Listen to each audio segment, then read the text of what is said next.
افغانستان او په خاص ډول د طالبانو حکومت ته د خطر زنګ په افغانستان کې د داعش ډلې د 40,000 جنګیالیو موجودیت او د امیر خان متقي سخت غوسه د ملګرو ملتونو استازو ته. خو متقي ولې غوسه سو؟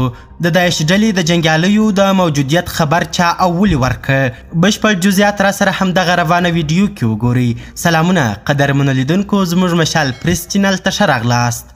ملګرو ملتونو په افغانستان کې د داعش د 40,000 جنګیالیو د موجودیت خبر ورکه.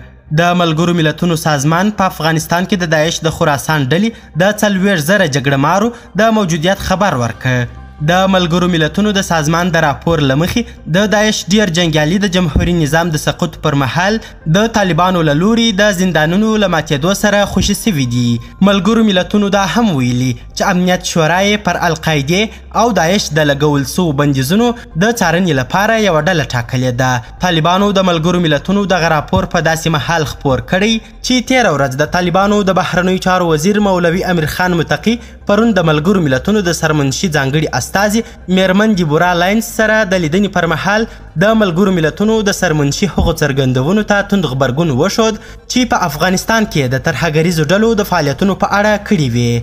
متقي د ملګرو ملتونو د سرمنشي وروستیو څرګندونو ته په اشارې چې په افغانستان کې د تخریبي ډلو ګواښ مخ په زیاتېدو او د بیا منسجم کېدو په تړاو اندېښنې ښودلې دي، وویل چې هیڅ حقیقت نه لري. طالب وزیر زیاته کړه افغانان دغه ډول څرګندونې تشویش اچونکي، پارونکي او په سملاسي ډول د تخریبي ډلو هڅونه او ورته کمپاین بولي. مولوي متقي دا هم ویلي چې حکومت یې هیڅ چاته اجازه نه ورکوي چې افغان خاوره د چا په ضرر استعمال کړي. قدرمنو لیدونکو، ډیره زیاته مننه چې ویډیو مو تر اخري شیبو وکتل. د لا زیاتو او په زړه پورې خبري مطالبو لپاره زموږ همدغه مشال پریس یوټیوب چینل سبسکرایب کړئ. تر بیا او بلې ویډیو ښه وخت ښې چارې د الله پامان.